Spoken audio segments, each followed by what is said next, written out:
Écoutez, je vous propose de commencer. Donc, je vous souhaite à tous la bienvenue à ce webinaire donc, qui est intitulé « Comment accompagner vos salariés vers de nouvelles habitudes de déplacement ». Donc, moi, je suis Stéphanie Leprielec, je suis chargée d'économie circulaire à Goff du Morbihan, Van Agglomération, à la direction économie. À ce webinaire, on a 36 entreprises et organisations qui se sont inscrites. Donc, on voit que la mobilité constitue un axe important de travail sur la responsabilité sociétale et environnementale des entreprises. Je souhaite tout particulièrement remercier les 8 intervenants qui ont répondu à notre invitation. Le partage d'expérience est souvent le moyen le plus simple pour convaincre. Alors, je vais vous proposer tout d'abord le programme. Donc, avec l'objectif, encore une fois, de terminer à 18h. Donc, l'idée de cette présentation, c'est de vous faire comprendre le contexte autour de la thématique mobilité douce des salariés, de vous donner les clés pour saisir les opportunités que représente un travail sur ces changements de comportement. Ensuite, nous vous proposerons donc les solutions qui existent, les accompagnements qui vous sont proposés, et puis nous terminerons donc sur les retours d'expérience qui vous seront présentés par les entreprises qui sont déjà engagées.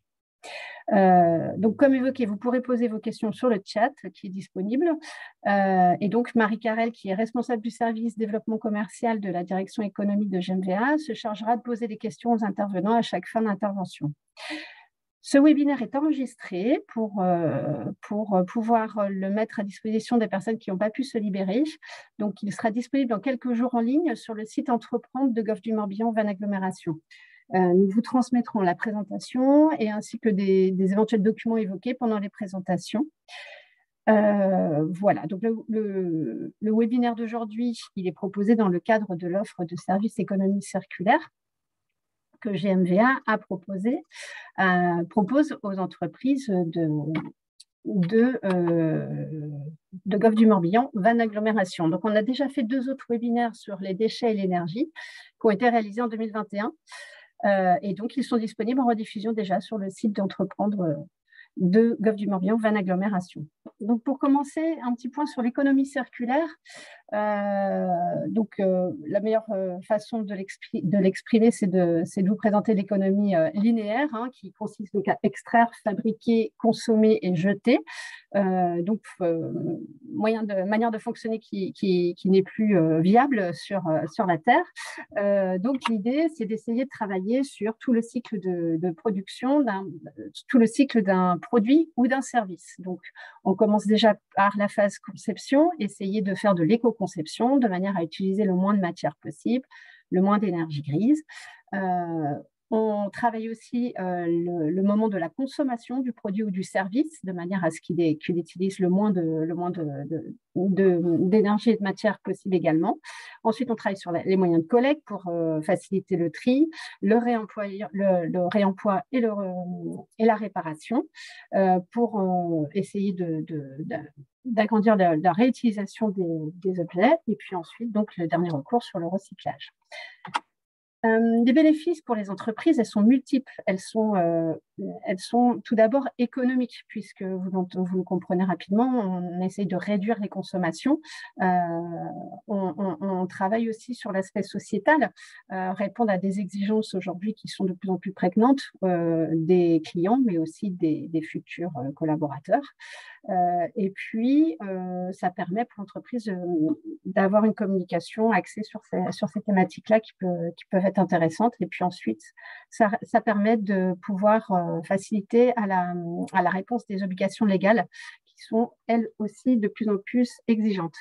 Donc, l'économie circulaire, ce qu'il faut vraiment bien avoir en tête, c'est que ça s'applique à tout type de structure, de toute taille et quel que soit le secteur d'activité. Ce n'est pas parce qu'on est dans une organisation de service, par exemple, qu'on ne peut rien faire, au contraire. Il y a toujours quelque chose à faire.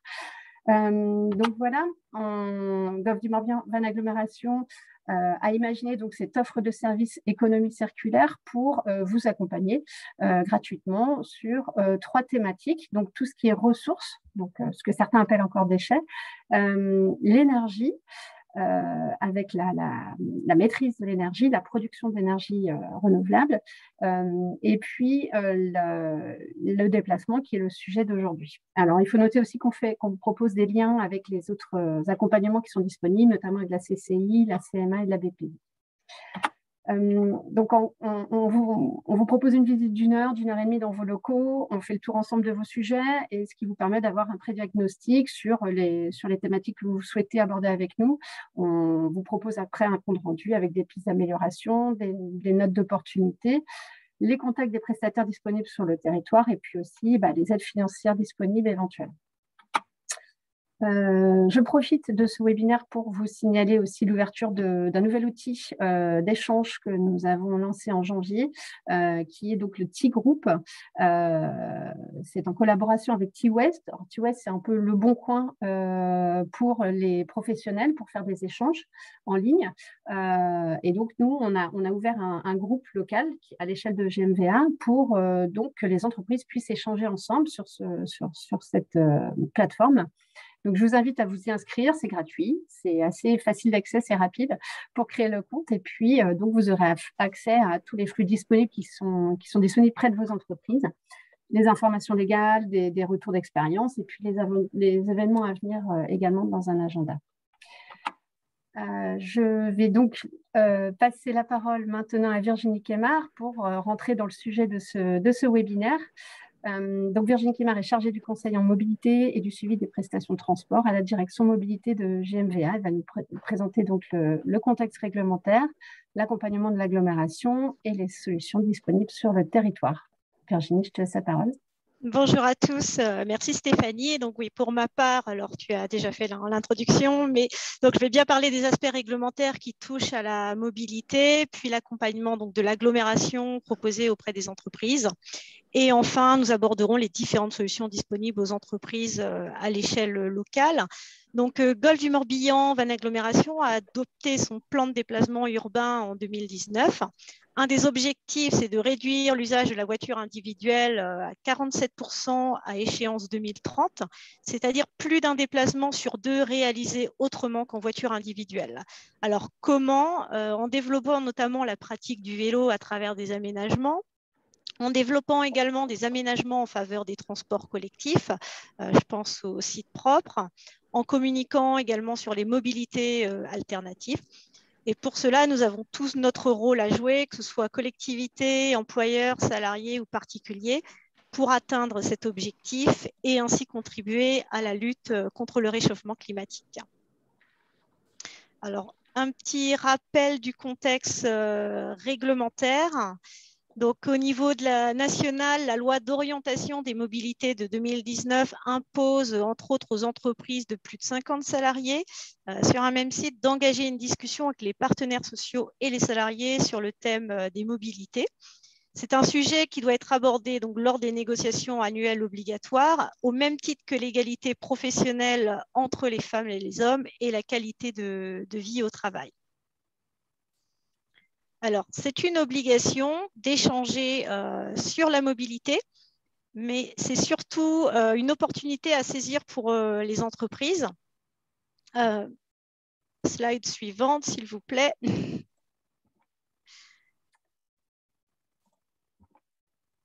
Merci. Donc, le forfait mobilité durable, c'est une exonération fiscale et sociale de la prise en charge par l'employeur des frais de trajet des salariés qui se rendent au travail avec des modes de transport plus propres, hein, tels que le vélo, le covoiturage ou encore le véhicule électrique, hybride ou à hydrogène. Ça concerne donc, alors, je n'avais pas terminé. Le montant est plafonné à 500 € ou à 600 € si combiné avec la prime transport. Donc, je rappelle que la prime transport est une prise en charge par l'employeur de 50% de l'abonnement mensuel ou annuel, et ça, c'est quelque chose d'obligatoire. Pour les modalités de prise en charge, elles sont définies donc lors des négociations annuelles obligatoires. Ça peut porter sur le montant, le nombre de jours, le nombre de kilomètres. C'est l'employeur qui décide des justificatifs à fournir. Et le versement se fait sur le bulletin de paie ou via un titre mobilité. Alors, le titre mobilité, c'est un petit peu ce qui se fait comme pour les titres restaurants. Ça peut être une carte, par exemple, qui peut être dépensée chez un vélociste. Il existe une différence dans le déploiement du forfait mobilité durable selon le secteur privé public. Alors, dans le public, il est obligatoire pour la fonction publique d'État et hospitalière, alors que c'est quelque chose de facultatif dans le privé. Le montant diffère également. Dans le public, c'est 200 €, alors que dans le privé, c'est 500 € ou 600 € si cumulé avec la prime transport. Les modes de déplacement diffèrent également un petit peu. Dans le public, on pourra prendre en compte le vélo et le covoiturage. Dans le privé, ce sera un peu plus large.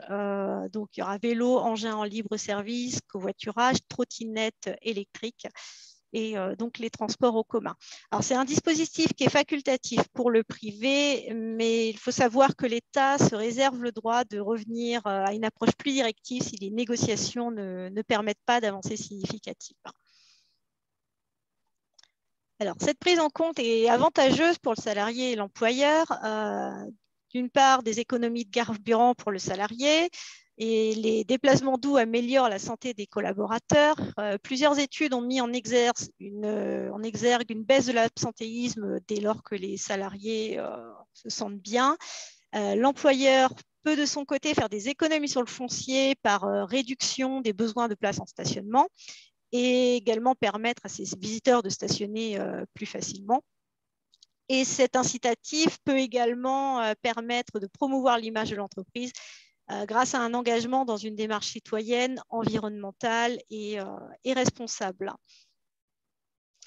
Au niveau de la direction de la mobilité, on vous accompagne dans l'élaboration d'un plan de mobilité. Alors, c'est la détermination de mesures visant à optimiser les déplacements liés à l'activité de l'entreprise, que ce soit pour les salariés, les déplacements professionnels, les clients, les fournisseurs. On vous accompagne également pour la mise en place du forfait mobilité durable.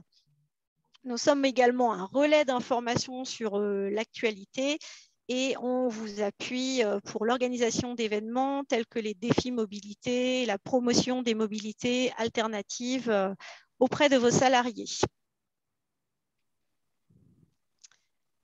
Nous proposons également un diagnostic individuel donc pour votre établissement. Donc, il s'agit de faire un état des lieux avec l'accessibilité de l'établissement et le recensement des habitudes de mobilité des salariés. Ensuite, on fait une cartographie des lieux de résidence, donc à partir des adresses anonymisées de votre fichier RH, ce qui nous permet d'évaluer le report modal théorique vers d'autres modes de déplacement. Vous pouvez par exemple voir sur cette carte que plusieurs salariés peuvent se regrouper autour d'un même point pour covoiturer ensemble, ou bien que nous avons par exemple 30% des salariés qui se trouvent à moins de 500 mètres d'un arrêt de bus et qui pourraient venir en bus directement au travail. On vous accompagne également dans la réalisation d'enquêtes sur les habitudes de déplacement et ainsi connaître les aptitudes au changement et aussi lever peut-être les freins pour changer de mode. On vous propose également un plan d'action et on définit ensemble un budget et une temporalité pour la mise en place de ces actions. Ce qui est important pour la réussite de ce plan de mobilité, c'est qu'il y a besoin d'une volonté très forte de l'engagement de l'entreprise avec soit le dirigeant qui est très impliqué ou quelqu'un qui est référent aussi et qui peut répondre à toutes ces questions quelqu'un de référent au sein de l'entreprise qui peut répondre à toutes les questions des salariés. Je vais passer maintenant aux solutions disponibles sur le territoire. Au niveau du covoiturage, Golfe du Morbihan Van Agglomération est partenaire du site westgo.fr. C'est une plateforme de covoiturage gratuite qui permet la mise en relation de conducteurs et de passagers sur des trajets de courte distance. La spécificité de ce site, c'est qu'il permet de créer des communautés dédiées à des zones ou à des secteurs spécifiques. Donc, l'idée, c'est de créer, par exemple, une zone sur une zone d'activité ou sur une entreprise, si elle est de taille assez importante, pour permettre aux personnes qui veulent se retrouver de faire partie d'une communauté. Si je pense par exemple à la zone de l'Arroiseau, il existe d'ailleurs une communauté au nom de l'Arroiseau. Les salariés de cette zone peuvent se regrouper au sein de cette zone et voir où ils peuvent aller. C'est très facile de créer une communauté, donc n'hésitez pas à me contacter si vous avez un besoin spécifique à ce sujet. Sur l'agglomération, nous avons 26 aires de covoiturage aujourd'hui pour un total de 600 places. Et enfin, je ne peux que vous encourager à créer des places de covoiturage dédiées au sein de vos établissements, ce qui permet de valoriser la pratique et puis aussi peut-être d'assurer aux personnes qui font l'effort de covoiturer d'avoir une place de disponible quand elles viennent travailler. Alors, j'ai terminé pour ma présentation et je reste à votre disposition pour répondre à vos questions et puis bien sûr vous accompagner dans vos démarches sur les nouvelles mobilités. Merci beaucoup Virginie pour cette présentation. Virginie, pardon. Oui, Marie, oui, des questions. Je me permets, moi j'avais deux petites questions. Tu parlais de forfait mobilité durable et également de 50 salariés, au moins 50 salariés. Mais c'est un dispositif qui peut être mis aussi en place pour les plus petites entreprises? Oui, tout à fait. Ça peut être mis en place pour des plus petites entreprises. L'obligation qu'il y a, c'est d'avoir un échange lors des négociations annuelles obligatoires, donc pour les entreprises de plus de 50 salariés, sur la question des mobilités. Il y a obligation d'échanger sur cette thématique et après, éventuellement, de proposer le forfait mobilité durable. Après, pour toutes les entreprises, il est bien sûr possible de le mettre en place, peu importe l'effectif. Une autre petite question, donc pour les communautés sur WestGo, oui. C'est pareil, donc c'est la direction mobilité qui crée les communautés ou oui. D'accord.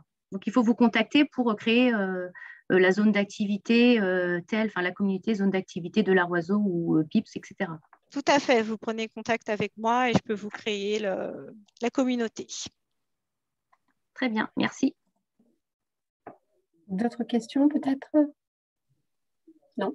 De toute façon, on peut les reposer après, si elles reviennent. Bien sûr. Très bien, merci beaucoup encore Virginie. Donc on va passer maintenant à la suite. Mathilde Carvarec de Kiseo va nous présenter les solutions de transport en commun. Merci Mathilde de votre présence. Nous vous écoutons. Merci à vous tous. Donc, moi, je suis chargée du pôle relations clients sur la partie Kiseo. Donc, en fait, Kiseo, c'est vraiment le nom commercial, mais normalement, voilà, nous sommes donc la compagnie des transports Golfe du Morbihan Van Agglomération. Ce qui signifie bien qu'on travaille, en tout cas dans le cadre d'une délégation de services publics en collaboration avec GMVA, notamment sur toutes les missions de transport en commun, donc tout ce qui va être information client, commercialisation des titres de transport et communication liée à l'ensemble du réseau. En ce qui concerne son fonctionnement, donc GMVA assure financièrement tous les investissements qui sont liés, en tout cas, sur le développement du réseau. Et ensuite, il y a une participation, en tout cas, qui se fait à hauteur de 75% pour les charges du réseau, qui est sous forme, en tout cas, du versement de la prime mobilité. Voilà comment ça se passe. Le reste, en tout cas, entre guillemets, les recettes commerciales sont du coup les relations avec les clients. Merci. Alors, de manière assez synthétique, nous sommes du coup présents sur 34 communes, en tout cas de l'agglomération, de manière un petit peu différente en fonction des situations. Plus précisément, donc, avec 10 lignes urbaines. Donc, on va avoir quand même des lignes sur des pôles de correspondance qui peuvent passer quand même toutes les 10 minutes. Et ensuite, 10 lignes périurbaines qui viennent du coup des extérieurs, direction le centre-ville de Vannes. 281 services scolaires, donc, qui sont également assurés par nos services. Un service de soirée, donc, qui est appelé Afterbus, qui circule donc, le jeudi, le vendredi et le samedi. Ensuite, deux services spécifiques et dédiés en fait, au transport à la demande. Donc, une partie du service est dédiée pour le transport des personnes à mobilité réduite, donc sous certaines conditions, et un travail également conjoint avec GMVA. Et ensuite, un service qu'on appelle donc Créacéo, qui est vraiment dédié au transport de toute personne munie d'un titre de transport et qui va permettre en fait à des clients qui se trouvent excentrés de certaines lignes d'être pris en charge sur des points d'arrêt existants et définis au préalable pour être redéposés sur des arrêts de bus existants, permettant justement une transition en direction de vannes, enfin, principalement. Ensuite, 3 lignes qui sont dédiées le dimanche, donc qui circulent sur uniquement le dimanche. Et enfin, le parc de véhicules qui en propre donc, à hauteur de 57 véhicules GMVA, donc 9 bus électriques qui ont été mis en circulation à la rentrée 2022 et fortement appréciés des clients. Voilà. Et puis ensuite, bien évidemment, un parc de véhicules sous-traitants pour pouvoir assurer notamment les services scolaires et les renforts sur certaines lignes aux heures de pointe. Je vais vous parler en tout cas des bons réflexes à avoir sur le réseau. Le premier, c'est le calculateur itinéraire que vous allez pouvoir retrouver sur notre site kiseo.fr et sur notre application, qui va vous permettre justement de rechercher d'une adresse la ligne, en tout cas l'arrêt de bus le plus proche de votre situation pour vous rendre jusqu'à votre point de chute. Donc, qui va vous indiquer par où passer, et en tout cas sur le créneau horaire que vous choisissez, les lignes qui sont disponibles à proximité. Donc là, on est vraiment sur de l'interne Kiseo.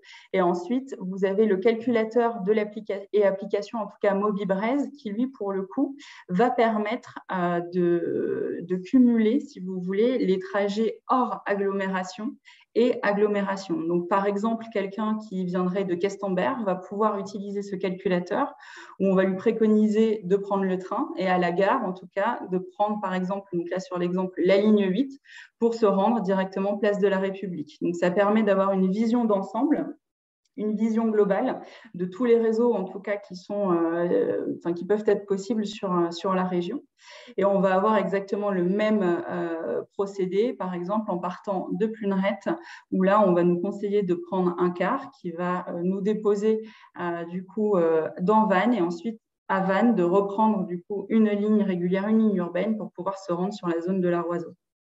Donc ça, c'est plutôt pratique, sachant qu'on s'aperçoit bien que beaucoup de salariés, en tout cas beaucoup de personnes, habitent sur les extérieurs et pas forcément sur l'agglomération.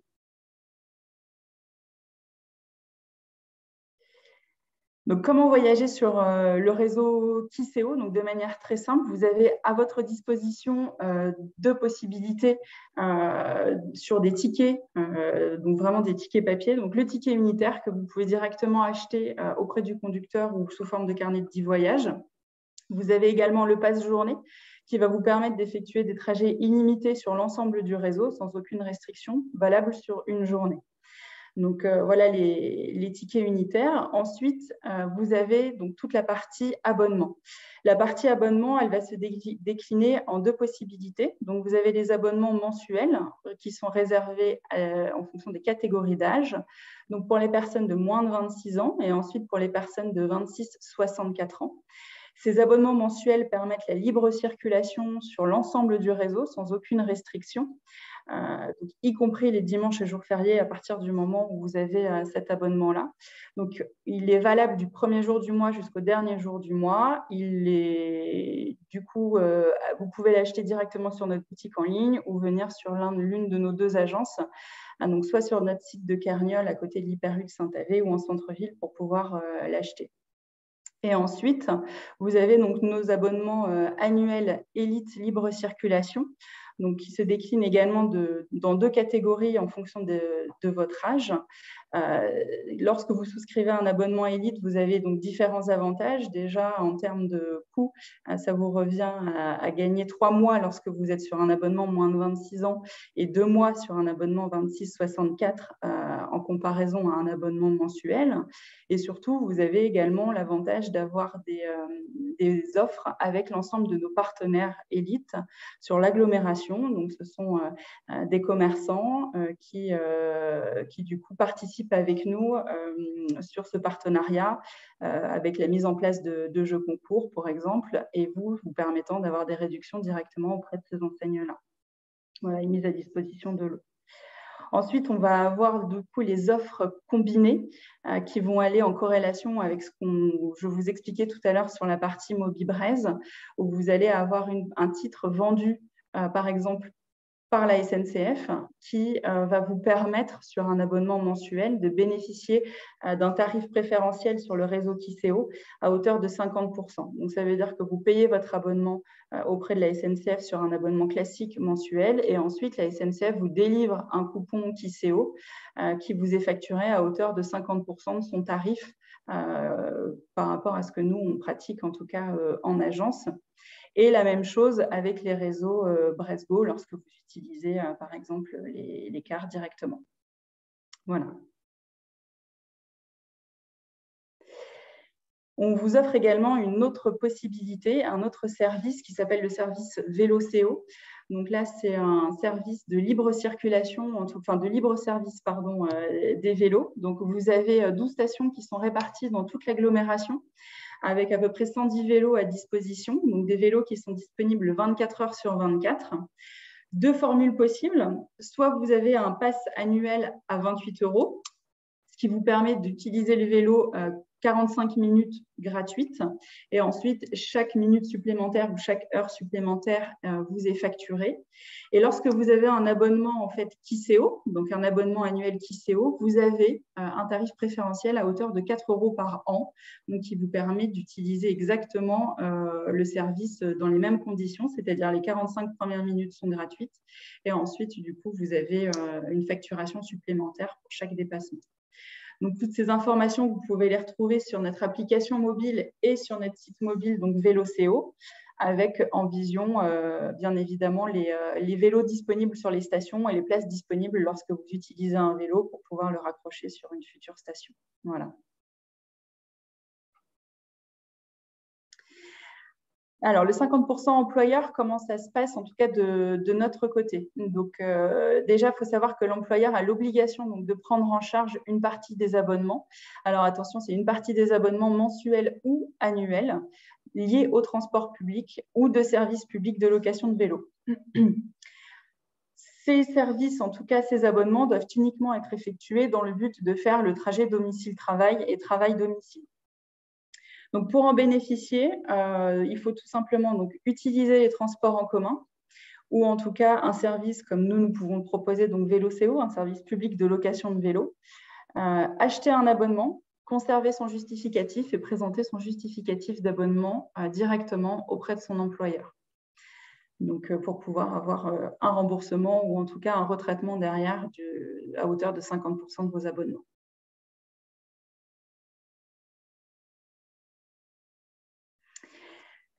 Sur cette présentation, on vous a remis les différents bons réflexes à avoir. Donc, effectivement, notre site internet qui est disponible donc 24 heures sur 24, avec également notre application kiseo.fr. Vous avez une autre application qui s'appelle l'application mobile Tixipass. C'est une application qui vous permet d'acheter vos tickets dématérialisés. Donc, avant éventuellement de vous lancer sur un abonnement mensuel, si vous souhaitez tester peut-être une semaine, en tout cas le réseau, et vous déplacer sur le réseau, vous pouvez très bien acheter un carnet de 10 voyages dématérialisés sur cette application. Il n'y a pas de validité, en tout cas sur nos tickets unitaires, ni sur nos carnets de 10 voyages. Donc, vous pouvez les utiliser exactement comme si vous les aviez de manière papier. Vous avez également la possibilité d'acheter des passes journée sur cette application. Les abonnements ne sont pas encore disponibles sur cette application, mais c'est une piste qui est fortement envisagée. Donc peut-être qu'à moyen long terme, on pourrait y retrouver également les abonnements de manière dématérialisée. Et enfin, pour terminer, nous avons remis nos coordonnées pour pouvoir nous joindre. Donc vous avez bien évidemment notre numéro d'accueil. Mes coordonnées directes, si vous aviez la moindre question, n'hésitez pas à me contacter directement. Et enfin, nos deux agences avec les périodes d'ouverture sur lesquelles vous pouvez vous rendre ou les conseillers, en tout cas, pour répondre à toutes vos questions. Voilà. Merci beaucoup, Mathilde. Je crois qu'on a quelques petites questions, Marie. Oui, quelques questions. Donc, pour les lignes urbaines, les fréquences de 10 minutes sont-elles étendues à toutes les lignes? Non, elles ne sont pas étendues à toutes les lignes. Principalement, ça va se concentrer sur la ligne 1 et la ligne 2. qui sont des lignes fortement fréquentées. Après, on va avoir des lignes qui sont toutes les 20 minutes, donc on est quand même sur un rythme qui est quand même assez soutenu. Voilà, pour plus de précision. Après, sur les lignes périurbaines, on est sur des délais un petit peu plus longs, où là, on peut avoir une ligne par heure. Donc là, un exemple pour une tarification, si j'habite à Lorient ou Auray et que je travaille sur Vannes, pourrais-je bénéficier des remises Kiseo et SNCF? Alors, tout à fait. En fait, ce qui va se passer, de toute manière, quoi qu'il arrive, il faut venir avec votre justificatif de paiement. Ce que je vous expliquais tout à l'heure, lorsque vous venez de Lorient, dans ces cas-là, vous prenez le train, première partie, qui va vous permettre de faire Lorient-Vannes.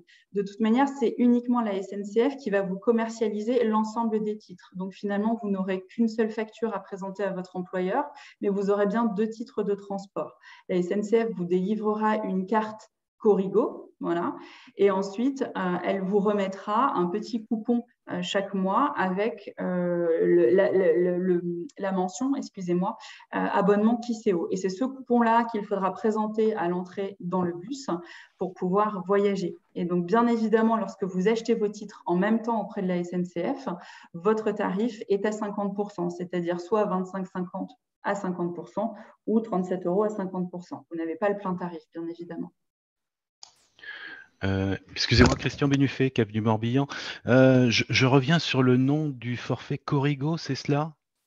Alors, oui, ça, après, c'est vraiment sur la SNCF, eux vous renseigneront, mais la plupart du temps, quand vous vous présentez, vous demandez un abonnement effectivement combiné train plus bus, et donc sur le réseau Kiseo, et eux vous le proposeront. À titre personnel, je l'utilise et ils le proposent, voilà, ils savent très bien le renseigner. Donc, il s'appelle Corrigo, c'est ça? Alors, en fait, la carte Corrigo, c'est la carte qui est délivrée par la SNCF pour pouvoir voyager en fait sur le réseau régional.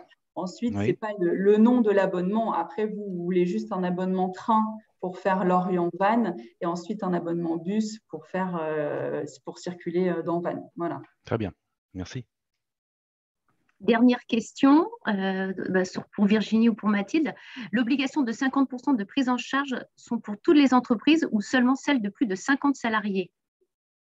Alors, je veux bien répondre sur cette question. L'obligation de 50% de prise en charge, elle concerne pour toutes les entreprises qui ont des salariés qui en font la demande. Donc, sans limite.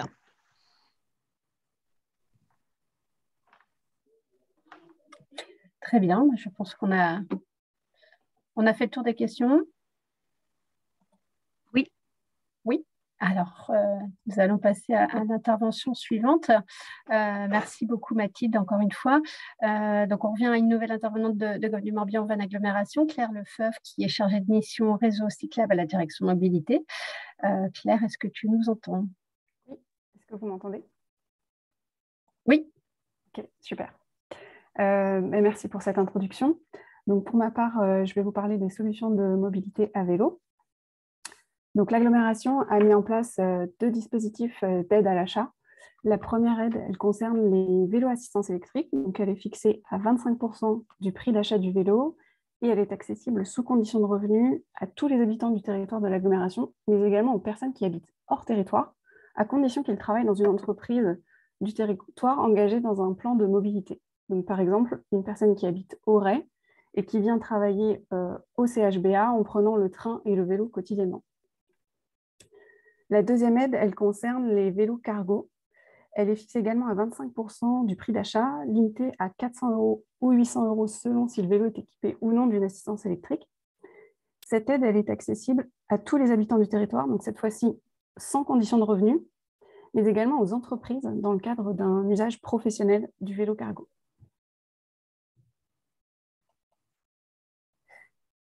Donc, par ailleurs, l'État a mis en place 2 autres dispositifs intéressants. Donc, la prime à la conversion, qui permet de bénéficier d'une aide à hauteur de 40% du prix du vélo, à condition de mettre au rebut un vieux véhicule polluant.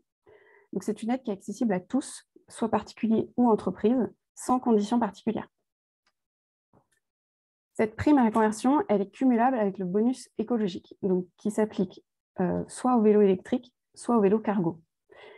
Dans le premier cas, l'aide elle est soumise à l'obtention préalable d'une aide de la part d'une collectivité territoriale, dans notre cas l'agglomération, et dont le montant sera identique. En revanche, pour les vélos cargo, l'aide elle est plus intéressante, elle est fixée à 40% du prix du vélo. Donc, dans les deux cas de figure, le bonus écologique, il est accessible aux particuliers sous conditions de ressources, mais aussi aux entreprises, et là, sans critères spécifiques. Donc, par exemple, si je prends une entreprise du territoire qui décide à acheter un vélo cargo pour un usage professionnel, avec assistance électrique, à hauteur de 4 000 €, donc c'est à peu près le prix moyen aujourd'hui, elle pourra bénéficier d'une aide de 800 € de la part de l'agglomération et une aide de 1 000 € au titre du bonus écologique cargo de l'État. Donc, le prix finalement de revient pour l'entreprise est de 2 200 €.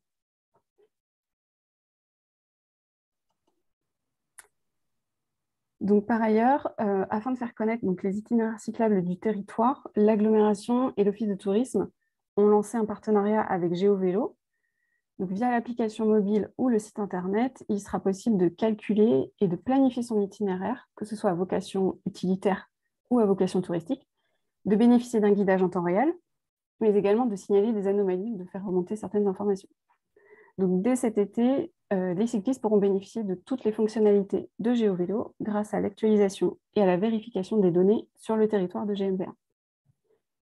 D'autre part, donc, il y a plusieurs prestataires ambulants sur le territoire qui peuvent intervenir sur le lieu de votre choix, que ce soit à l'entreprise ou à domicile, aussi bien pour l'entretien des vélos des salariés que celui de la flotte de vélos d'entreprise si vous en avez une. Et ces prestataires, pour certains, proposent en parallèle donc, des ateliers d'auto-réparation, des ateliers de remise en selle ou d'autres animations en lien avec le vélo. Ma présentation est terminée, mais si vous avez des questions, je suis disponible pour vous répondre. Oui, Merci alors, Claire. Claire, pour les aides, alors que ce soit celles de l'agglo ou celles de l'État, est-ce qu'elles sont disponibles aussi pour les établissements publics? Oui. Pour le secteur public? Oui, c'est accessible aux administrations de l'État dans la mesure où elles peuvent justifier d'une domiciliation sur le territoire de GMVA. Okay. Donc, que ce soit les aides de l'agglo et les aides de l'État? Oui. Alors après, je vous invite à consulter donc, le site internet que j'ai indiqué sur la présentation, soit sur le site de GMVA, soit pour les aides de l'État. Vous y retrouverez toutes les informations puisqu'il y a pas mal de critères à respecter. Donc, il faut se pencher sur la question et vérifier que vous remplissez bien toutes les conditions. Une autre question, êtes-vous en lien avec des entreprises de prêt de vélo pour essais auprès des salariés? Pour des essais auprès de salariés? Alors, je veux bien répondre. Oui, c'est le cas et vous allez avoir une présentation en ce sens dans quelques minutes. Très bien, alors c'est Voilà. Une dernière transition toute faite. Ah non, une dernière question. J'avais juste une dernière question technique. Pour déposer une demande de subvention à l'agglo, donc on se rend sur le site de GMVA et on trouve facilement toutes les infos? C'est ça, exactement. Donc la demande est en ligne? Oui, exactement. Vous vous rendez sur le site de l'agglomération, rubrique aide à l'achat, et vous trouverez donc pour un vélo assistance électrique un formulaire en ligne à remplir. Et pour les cargos, c'est une convention et des documents à télécharger à nous renvoyer ensuite par mail ou par voie postale, comme vous souhaitez. Je suis désolée, je suis arrivée assez en retard, donc forcément, je n'ai pas entendu le début de la réunion. J'espère pas vous faire perdre trop de temps. En fait, je ne savais pas très bien si j'étais concernée dans la mesure où j'ai une société qui exploite aujourd'hui des gîtes et des chambres d'hôtes, donc je dépends de Vanaglo. Je n'ai pas de salariés, mais effectivement, je suis moi dans une démarche de m'équiper de vélos électriques, à la fois pour moi, pour aller faire des courses pour les chambres d'hôtes, pour le petit déjeuner par exemple, et aussi pour les mettre à disposition des clients qui voudraient se balader en vélo dans la zone. Est-ce que du coup, ce dispositif dont vous parlez peut me concerner ou pas du tout? Alors, du coup, vous habitez bien sur le territoire? Oui, je suis à Brandivy, donc je dépends de Vanaglo. Ok. Donc, du coup, vous pouvez faire votre demande à titre personnel pour l'acquisition d'un vélo électrique. C'est le plus simple. Okay. Après, que vous souhaitiez le prêter aux personnes que vous hébergez, c'est votre choix, mais je vous conseille de faire votre demande en votre nom. D'accord. Donc, je ne passe pas par l'entreprise. En fait, je ne mets pas en avant l'entreprise puisque je ne suis pas salariée, mais d'accord. OK. Merci. Merci, Claire. Il n'y a pas d'autres questions? Les questions arrivent. Ah, mince. Alors, les aides pour vélo cargo uniquement habitants de l'agglo, Ah oui, est-ce que les aides pour vélo cargo, c'est uniquement pour les habitants de l'agglo ou comme pour le vélo, le VAE, pour l'ensemble des personnes travaillant dans une entreprise de l'agglo? Alors, effectivement, pour les vélos cargo, il y a trois bénéficiaires possibles. Donc, soit les habitants du territoire, soit les personnes qui n'habitent pas le territoire, mais qui travaillent dans une entreprise du territoire, à condition d'effectuer des trajets à vélo de façon quotidienne, des trajets domicile-travail à vélo, sur justification de l'employeur. Et la troisième catégorie, donc, qui est spécifique à l'aide qu'on a mis en place pour les cargos, c'est accessible aux entreprises. Enfin, c'est 3 types de bénéficiaires pour les vélos cargo. J'espère avoir répondu à la question. Je pense. Ce qui signifie qu'un habitant de l'agglo n'a pas d'aide pour un vélo cargo. Si. Si. Ah. Si. Ah, j'avais mal compris. En fait, dans les 2 aides, que ce soit vélo électrique ou vélo cargo, ça s'adresse aux habitants du territoire, aux personnes qui n'habitent pas le territoire, mais à condition de travailler dans une entreprise du territoire engagée dans un plan de mobilité et d'effectuer des trajets à vélo de façon quotidienne. Donc, c'est vraiment une condition bien spécifique. Et le troisième bénéficiaire, qui là s'applique que pour les cargos, c'est les entreprises. C'est bien clair. Oui, et il y avait une... Oui, Stéphanie, j'attendais pour cette question, mais je vois qu'elle revient. Pouvez-vous assurer des présentations du dispositif en entreprise? De ce qu'on explique maintenant, je pense que oui. Virginie? Si la question est des solutions au niveau de l'agglomération de manière générale, oui, bien sûr, absolument. On pourra reprendre contact à l'issue de la présentation. Parfait. Bon, je pense qu'on va continuer et puis on conserve de toute façon, si vous avez encore des questions, on les conserve, on les reposera un petit peu plus tard. Donc, merci encore Claire. Nous avons le plaisir d'accueillir Samy Guyet qui vient nous présenter la labellisation objectif employeur pro vélo. Samy, merci d'être parmi nous. Bonjour. Bonjour. Alors, j'interviens au nom de la Fédération des usagers de la bicyclette, qui est la fédération des associations qui font la promotion du vélo au quotidien. À Vannes, vous avez l'association Vélomotive qui fait partie de la FUB. Des employeurs, privés comme publics, qui veulent développer le vélo pour leurs salariés, leurs employés, leurs agents. Donc, ce programme, il est entièrement gratuit. Et il s'appuie sur le financement des certificats d'économie d'énergie.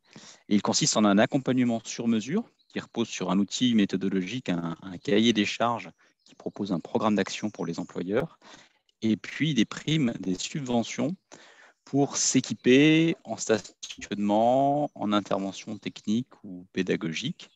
Et pour les employeurs qui le souhaitent, ils peuvent demander le label, une labellisation de reconnaissance, le label employeur pro vélo. C'est un programme national qui est disponible sur le site employeurprovélo.fr. Donc, sur la planche suivante, le programme... Oui, je répondrai aux questions après. Sur la planche suivante, vous voyez le détail du programme d'accompagnement. Ce programme est entièrement gratuit. Vous vous inscrivez, vous pouvez déjà bénéficier d'un premier niveau de conseil qui est l'autodiagnostic en ligne. Donc, vous répondez à un certain nombre de questions, une quarantaine, et vous avez un rapport avec des pistes d'action et de solutions, qui peut être complété par une réunion de cadrage d'1h30 avec un intervenant. Donc, il y a des intervenants qui sont sélectionnés, j'en fais partie, pour mener ces entretiens et pour apporter un niveau de conseil supplémentaire aux employeurs. Si le programme vous convainc et si vous souhaitez vous engager dans la labellisation et bénéficier des subventions, eh bien, vous signez une charte d'engagement et vous avez accès à un catalogue d'intervenants référencés pour du mobilier de stationnement, pour des casiers, pour des interventions pédagogiques ou mécaniques, des consultants, dont je fais partie aussi, et puis également des formations pédagogiques. À la fin du parcours d'accompagnement, vous pouvez demander un audit de labellisation qui lui aussi est gratuit, et que vous soyez ou non labellisé, mais vous aurez été bien préparé, donc vous serez labellisé, et bien vous pouvez bénéficier des subventions qui vous sont versées à la fin du parcours d'accompagnement. Ce parcours d'accompagnement, vous le démarrez sur employeurprovélo.fr, et on vous accorde un accès qui vous permet de bénéficier des différents outils et aussi de la communauté des employeurs pro vélo avec des échanges de bonnes pratiques. Ce qui va vous intéresser peut-être plus spécifiquement, au-delà de l'aide méthodologique, ce sont les aides financières. Donc, sur la dernière planche, si vous voulez faire des commandes de matériel pour du stationnement, donc des arceaux vélos, des consignes, des abris, vous pouvez bénéficier d'une prime du programme à hauteur de 40% et vous pouvez choisir parmi un catalogue d'intervenants référencés. Si vous souhaitez mener des actions pédagogiques comme de la remise en selle, quelqu'un qui vient sur votre site pour emmener les salariés sur un parcours pédagogique, faire une prise en main de vélo assistance électrique, là encore, le programme vous propose un ensemble d'intervenants référencés et peut venir financer à 60% l'intervention. Même chose pour un consultant. Si vous avez besoin d'un consultant, le programme vous propose des prestations qui sont déjà encadrées par des cahiers des charges. Et là aussi, un financement à 60%. Les interventions sur le site de l'employeur, entreprise comme employeur public, vous pouvez aussi faire venir des réparateurs pour maintenir, réparer les vélos des salariés et là encore obtenir un financement. Donc il y a un reste à charge, mais les subventions vont de 40 à 60% et sont permises par les certificats d'économie d'énergie. Donc rendez-vous sur le site employeur Pro Vélo, sur ce programme qui est gratuit pour démarrer une démarche, bénéficier d'un accompagnement méthodo et si vous le souhaitez, des subventions pour vous équiper. Merci beaucoup pour cette intervention. Je crois qu'on avait une question. Oui, le service est-il gratuit pour le salarié ou pour l'employeur? Oui, le programme est entièrement gratuit pour l'employeur comme pour le salarié. Si vous décidez de commander des prestations complémentaires à l'accompagnement, c'est les 4 types de prestations qui sont affichées. Évidemment, il y a un reste à charge pour l'employeur. Ensuite, si vous le souhaitez, vous pouvez prendre le reste à charge pour les... On a une petite coupure.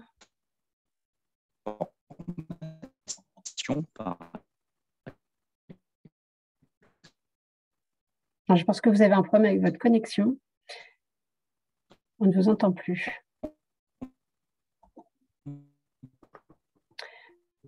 Alors, en attendant, je propose qu'on... Demander une contribution à vos salariés.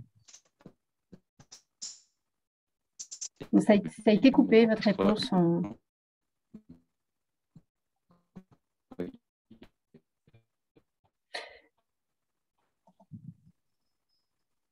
Bon, je pense qu'on va devoir continuer. Oui, je disais qu'il n'y a pas de reste.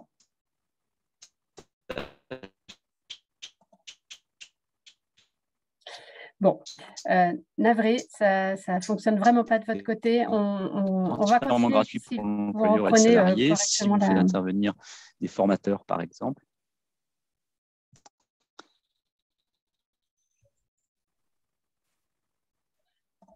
Non, c'est vraiment pas compréhensible. On s'excuse. Alors, on reviendra avec Samy Guyet s'il retrouve une connexion un petit peu plus stable. Je vous propose d'avancer parce qu'on a pris beaucoup de retard. Donc, je vais passer la parole à Jérôme Guinche de VéloQuest qui va nous présenter donc son dispositif. Donc, bonjour Jérôme, donc en 3 minutes, c'est le temps qui était imparti, je vais essayer d'être synthétique. Donc, juste pour être très synthétique, donc VéloQuest, c'est 5000 vélos en location. On a 4 offres, dont une qui concerne spécifiquement ce webinaire-là. Je parle juste des 4 rapidement. La première offre, c'est une offre boutique. On a 12 boutiques de location de vélos aujourd'hui situées sur des sites touristiques. Je pense qu'on est loueur de vélos à l'île d'Ar, à l'île aux Moines, à Carnac, à La Baule, à Pont-Aven, enfin 12 boutiques de location de vélos aujourd'hui. Mais notre principal métier, c'est aujourd'hui, avec nos 5000 vélos, c'est la location en longue durée avec un pack clé en main pour les entreprises. On a plus de 200 clients aujourd'hui dans le Grand Ouest qui nous louent des vélos de 3 mois à 36 mois. Donc ça, c'est le cœur de notre activité. Je finis sur les différentes offres. On a une offre maintenance aussi, où on répare et on fait la maintenance des vélos pour les entreprises. On est entre autres, j'ai vu qu'il y avait Mathilde qui était de Kiseo. On est entre autres le sous-traitant et prestataire pour Kiseo, pour les vélos CO sur Vannes, mais aussi d'autres agglomérations, également Arc Sud-Bretagne, où on s'occupe de leurs vélos longue durée également. Et on a également une offre de livraison. On livre les vélos pour des séminaires pour les entreprises et pour les particuliers qui veulent le vélo chez eux pendant leurs vacances. Voilà ce que c'est VéloQuest aujourd'hui. Et juste également, je le dis parce que j'ai vu qu'il y avait des gens qui faisaient partie de Green Morbihan. On est Green Morbihan. On a été validé par l'association Green Morbihan depuis cette année. Concernant particulièrement ce webinaire-là, on a plus de 200 entreprises aujourd'hui chez qui on loue des vélos en longue durée et fait marquant depuis quelques mois, de plus en plus d'entreprises qui utilisent les vélos pour le vélo taf. Ce n'était pas dans mon cœur de métier auparavant, c'était plutôt les entreprises qui voulaient des vélos pour les touristes, notamment des hôtels et des campings qui me louaient des vélos sur des périodes de 3 à 6 mois pour leurs clients. Et maintenant, de plus en plus de clients qui me demandent des vélos pour leurs salariés, pour les déplacements vélo-travail, et de plus en plus de contrats longue durée qui sont soumis justement aux aides. Vous parlez de différentes aides, mais où là, il y a également un crédit d'impôt de 25% sur le montant de la location qui est pris en charge pour inciter les entreprises, à prendre des vélos pour leurs salariés. Donc, naturellement, on se dirige vers ce créneau-là. On a aujourd'hui 23 sociétés qui ont pris ce scénario-là, qui ont pris des vélos donc, avec clé en main. On livre les vélos chez eux. Donc là, je vais demander juste de dérouler rapidement le slide que j'avais envoyé. Alors, d'accord, ça ne se déroule pas? Je ne sais pas, ça ne veut pas. Voilà. En fait, pour l'offre vélo taf et pas clé en main, on livre des vélos électriques. Donc, on a toutes sortes on assure toute la maintenance des vélos.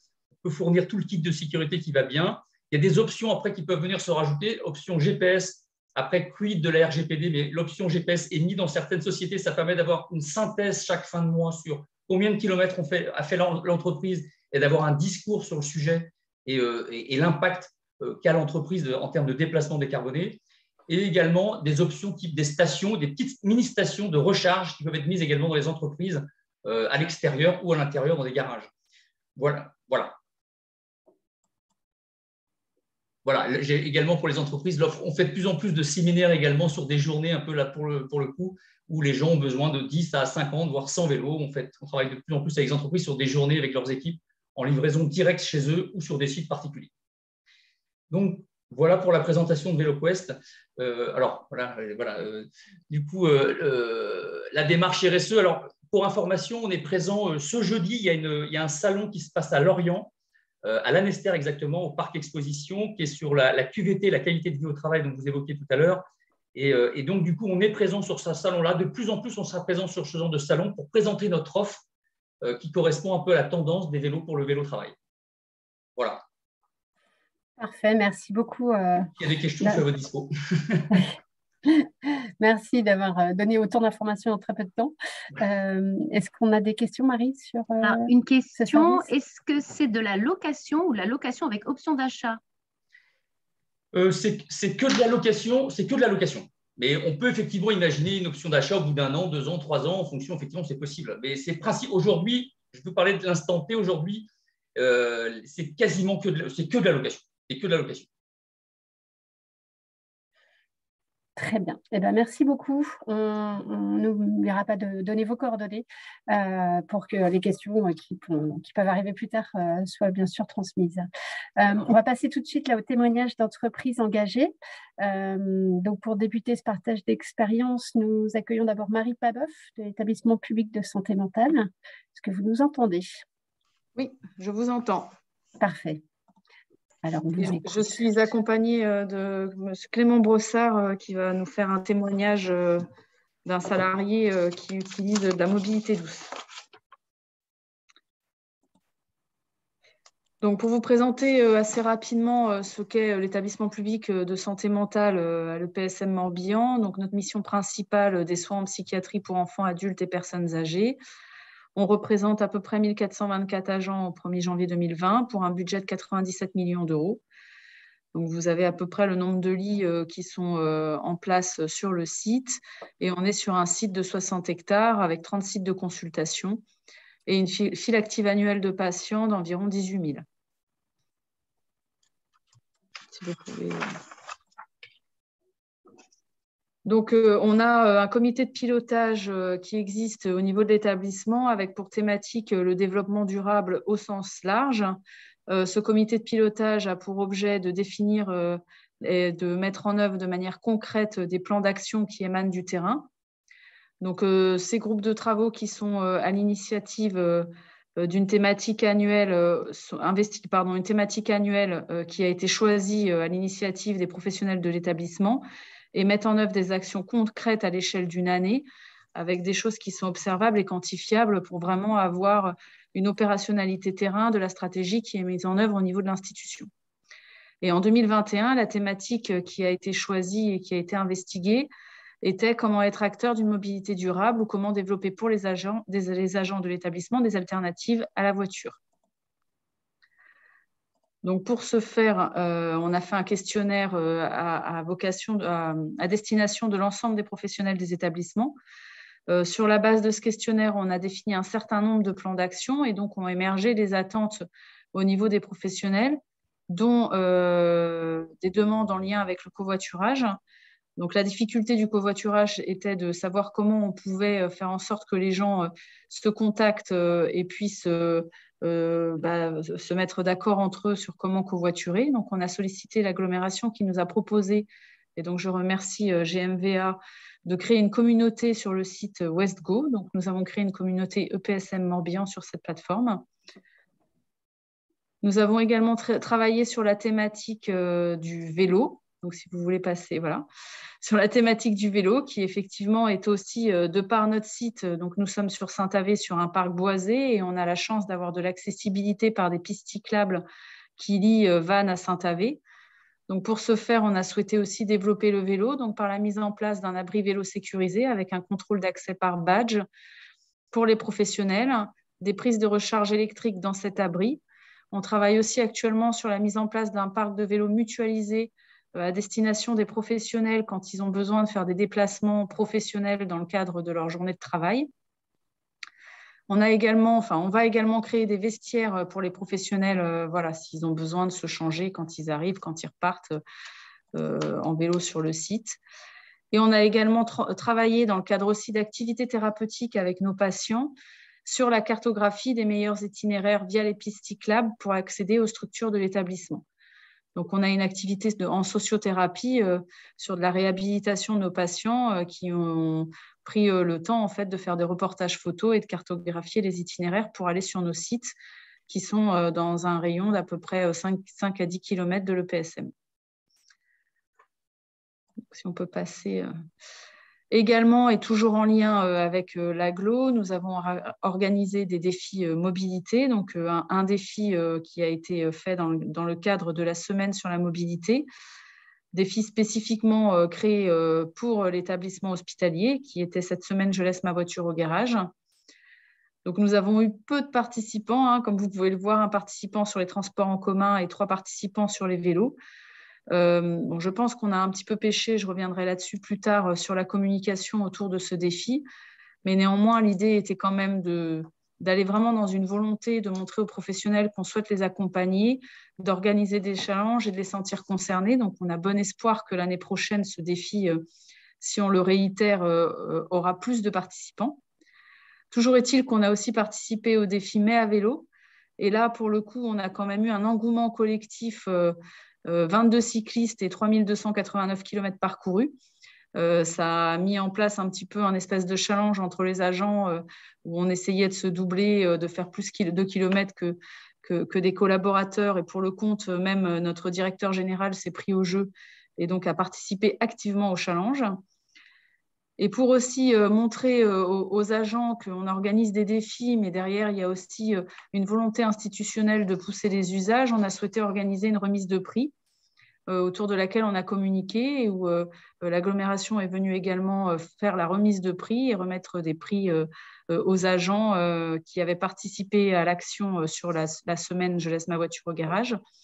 Et sur les 3 premiers agents qui avaient fait le plus de kilomètres dans l'action Mai à vélo.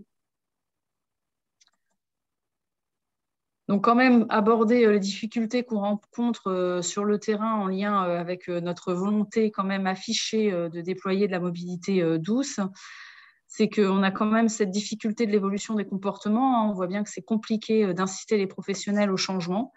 Et ça, c'est vraiment un bras de levier, une résistance assez forte que nous rencontrons au quotidien parce qu'on a beau pousser des usages, on voit que ça ne prend pas toujours. La communication, comment informer les professionnels sur les dispositifs qui existent. Pour le coup, on a créé une page intranet sur notre intranet établissement dédié mobilité avec toutes les possibilités de subventions à leur disposition, tout ce qui existe en termes de mobilité douce. avec aussi une boîte mail dédiée où ils peuvent poser toutes les questions qu'ils souhaitent en lien avec la mobilité et un référent mobilité qui leur répond. Mais voilà, encore une fois, c'est difficile. Pour illustrer, j'ai une équipe sur une de nos structures à la Chapelle-Carreau qui a remonté dans le cadre de la qualité de vie au travail le souhait de pouvoir covoiturer. Et donc, on les a informés qu'on avait créé une communauté PSM Morbihan. Et finalement, l'information n'était pas passée. Donc, on voit que vraiment la communication est une des premières difficultés qu'on rencontre dans l'opérationnalité de nos projets. Et puis, sur un établissement hospitalier comme le nôtre, la difficulté du covoiturage, là, on s'est retrouvé confronté de manière assez pratico-pratique à la difficulté de l'harmonisation des horaires de travail. En lien avec notre activité où on a de la présence 24 heures sur 24, on a vu que les horaires de travail des professionnels ne sont pas forcément en adéquation. Et à 10 ou 15 minutes près, comme on est sur des prises de poste, eh bien, les gens ne peuvent pas covoiturer entre eux puisque leurs horaires ne coïncident pas. Donc là, on essaye de travailler à une harmonisation des horaires de travail des professionnels pour pouvoir leur permettre de covoiturer s'ils peuvent le faire.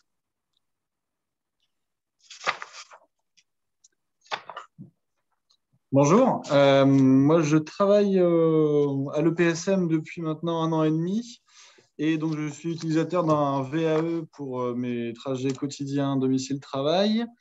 Mais également dans le reste de mon quotidien, puisqu'on a choisi avec ma compagne du coup de vendre une de nos 2 voitures parce que voilà, on avait un objectif aussi économique, écologique, et donc on a identifié plusieurs inconvénients auxquels on a trouvé des avantages au final pour chacun. Donc moi je voulais vous apporter juste ce témoignage-là. Donc le principal frein qui arrive au début lorsqu'on décide de se séparer d'une voiture comme ça va être l'organisation pour tout ce qui va être vie professionnelle, mais aussi les à côté. Donc c'est compliqué au début, mais très vite on trouve un rythme et via le biais d'un calendrier de partage de la voiture, on arrive très bien à s'en dépatouiller. L'autre principal frein était aussi l'achat d'un VAE. Moi, je voulais me lancer là-dedans uniquement avec un vélo électrique. Alors, la raison, elle n'est pas tant que je n'ai pas très envie de pédaler, mais c'est surtout en termes de temps. Je ne voulais pas passer 3 fois plus de temps à aller au boulot que lorsque j'avais une voiture. Donc, habitant dans le secteur gare à Vannes et travaillant à Saint-Avé, donc j'ai 10 km aller-retour par jour qui se faisaient en 10 minutes en voiture aller, 10 minutes retour. L'achat d'un VAE me permet d'être presque quasi au même temps de trajet. Donc, c'était surtout ça l'avantage d'investir dans un vélo électrique. Le frein de l'achat de ce VAE, c'est aussi le coût, parce que ce n'est pas négligeable du tout. Mais là, comme on a pu voir dans la présentation, il y a d'une part les subventions de l'agglomération qui ont permis aussi d'être un levier positif. Le forfait mobilité durable qui est en place depuis 1 an, qui permet aussi d'amortir un peu l'investissement de ce vélo-là. Et puis après, en calculant un petit peu tout ça, j'ai remarqué que ne plus payer d'assurance, de ne plus avoir de soucis de parking, ça permet aussi de faire des économies qui donc permettent cet investissement-là. Et là où nous, c'est aussi rentabilisé, c'est que ça nous permet de louer aussi un de nos garages en ville à Vannes. Donc, sur l'aspect financier, on n'a trouvé que des points positifs au final à se séparer d'une voiture, là où au début, on aurait pu penser que ça allait beaucoup nous contraindre. Sur un autre aspect important en Bretagne, c'est la météo, où on peut se dire que ça va être compliqué de venir au travail tous les jours en vélo. Et bien maintenant, ils font des choses superbes dans plusieurs magasins spécialisés qui permettent de venir au travail au sec presque. Et puis là où c'est intéressant aussi, c'est quand, comme à l'EPSM, on décide justement d'installer de nouveaux vestiaires qui permettent également un temps de change et puis de sécher au besoin. Donc, il n'y a eu que des avantages à se séparer d'un véhicule au final. Il y a encore quelques petits accros, mais ça se règle très bien et j'en suis très content et plutôt fier aussi d'avoir pu justement se séparer d'un véhicule. Et puis, ah oui, il y avait un autre aspect aussi sur la sécurisation de l'endroit où on peut garer notre vélo sur place, parce que mine de rien, comme c'est un investissement et un achat assez conséquent, le fait de pouvoir le laisser à un parking sécurisé sur l'endroit où on travaille était aussi très important pour moi. Je ne me voyais pas le laisser même sur une attache fixe sur mon lieu de travail. Donc là, à l'EPSM, c'est le cas. Je n'ai pas trop de crainte par rapport à ça. Et puis, le principal bienfait aussi que j'y ai trouvé depuis, c'est surtout le matin. Enfin, les temps de trajet sont beaucoup plus, comment dire, je dirais épanouissants, mais c'est peut-être un peu trop fort. Mais en tout cas, ça permet de prendre l'air tous les matins et tous les soirs plutôt que d'être dans une voiture, dans une file arrêtée. Donc, c'est plutôt assez sympa aussi à ce niveau-là. Donc voilà, sur mon retour d'expérience. Plutôt positif. Ah oui, très bien. Merci beaucoup pour ce retour d'expérience, ça donne vraiment envie. Et effectivement, je reprends un commentaire sur le chat. Là, il y a les Scandinaves disent qu'il n'y a pas de mauvais temps pour faire du vélo, mais il y a juste de mauvais vêtements. Oui, tout à fait. Est-ce qu'on a des questions sinon, Marie? Oui, il y avait donc une question pour Madame Pabeuf. Quelle personne constitue le comité de pilotage? C'est un comité de pilotage plutôt institutionnel avec quand même des personnes qui ont, si je puis dire, un pouvoir de décision pour pouvoir valider un plan d'action. Donc, on retrouve l'équipe de direction, mais aussi des médecins, ce qu'on appelle notre président de CME. Alors, je ne sais pas, voilà, les présidents des médecins sur l'établissement. Et en fait, ce comité de pilotage se décline en groupe de travail où là, on fait des appels à candidature au niveau de l'établissement pour toucher l'ensemble des professionnels des établissements pour travailler sur la thématique. Voilà, il y a 2 strates en fait. Je ne sais pas si j'ai répondu à la question. De mon point de vue, oui. Marie, ton micro est coupé. Oui, oui. A priori, c'est bon. Pas d'autres questions, donc. On va continuer à l'intervenant suivant. Merci beaucoup pour votre intervention. Nous passons donc la parole à Jean-François Ronco, qui va nous présenter donc ce qu'il a mis en place dans le cadre de son entreprise. Bonjour. Bonjour. Alors, présentation de l'entreprise. C'est une entreprise de bâtiment qui est située donc, sur la zone du Prat à Vannes. Entreprise familiale. Moi, je suis le 4e du nom, entre guillemets. C'est une entreprise qui fait 30 salariés sur chantier. Donc, maçonnerie, gros œuvres, rénovation. Donc, on a depuis plusieurs années dans l'idée de faciliter le transport des salariés, le trajet de domicile-travail, étant entendu que le trajet de l'entreprise au chantier est fait en véhicule de chantier. On n'a jamais souhaité mettre les véhicules de chantier à disposition du personnel pour des raisons de disponibilité des véhicules et de consommation des véhicules. C'est rarement des véhicules qui consomment peu. Et puis parce que jusqu'à présent, ce n'était pas forcément non plus la demande. Après, ça fait donc plusieurs années qu'on essaye d'y venir. Pourquoi? Parce que la majorité de nos personnels, de plus en plus, avec les années qui passent, viennent de loin. On a très peu de gars qui ont les moyens ou la possibilité de se loger à proximité de l'entreprise. Or, notre clientèle est essentiellement aux alentours du golfe du Morbihan. On a toujours eu plusieurs dispositifs en place pour fidéliser les gars à l'entreprise, que ce soit l'intéressement ou on déplace en crèche, des choses comme ça. Donc dans cette optique-là, on cherchait aussi à aller vers d'autres dispositifs. Il y a forcément l'enjeu, le personnel d'entreprise, spécifiquement, je sais que toutes les entreprises ont des problèmes de recrutement, mais dans le bâtiment, c'est très marqué. Donc, il y a cet enjeu-là, l'enjeu économique.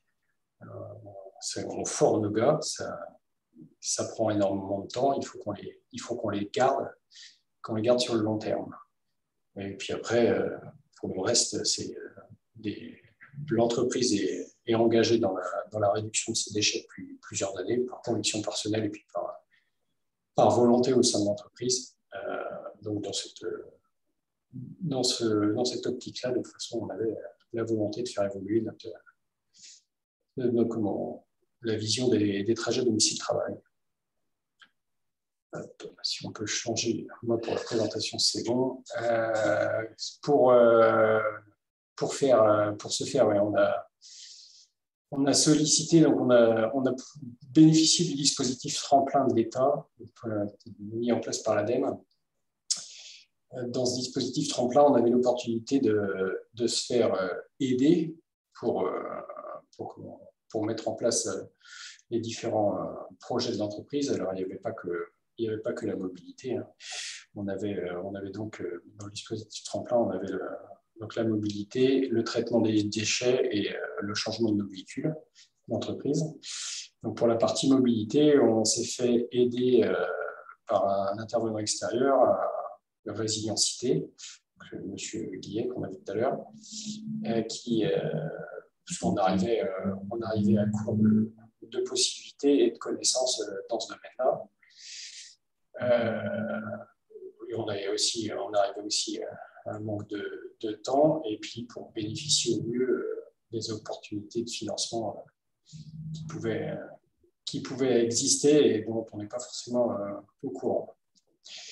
Donc, dans ce cadre-là, on a commencé par réunir les gars et leur demander s'ils étaient intéressés. Ça, il n'y a pas eu trop de problème. Faire un questionnaire pour connaître les mobilités de chacun et les volontés de chacun en termes d'évolution. Donc, c'est M. Guy qui s'est chargé de nous aider à créer le questionnaire et à le décortiquer, à nous faire la restitution.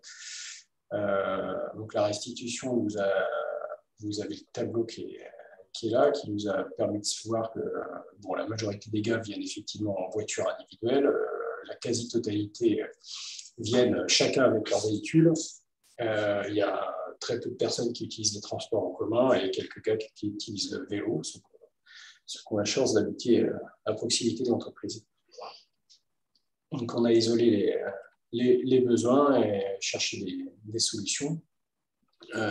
Donc, ça va passer a priori essentiellement par la mise en place du covoiturage, l'aide à l'acquisition ou au changement de vélo, le changement de la flotte de l'entreprise, la mise à disposition peut-être de véhicules d'entreprise pour ceux qui voudront, si on change, a priori, on est bien parti pour changer les véhicules s'ils arrivent un jour, et incitation financière sous forme de ce qui a été évoqué tout à l'heure, le pass mobilité.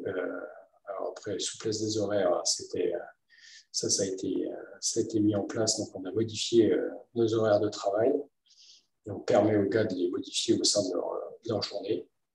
Et puis, communication régulière et suivi, ça, on est en train de mettre en place le plan de mobilité. Donc ça, c'est des actions qui viendront avec. Voilà, je ne sais pas si j'étais assez clair. Voilà à peu près où on en est, nous, notre plan de mobilité au sein de l'entreprise.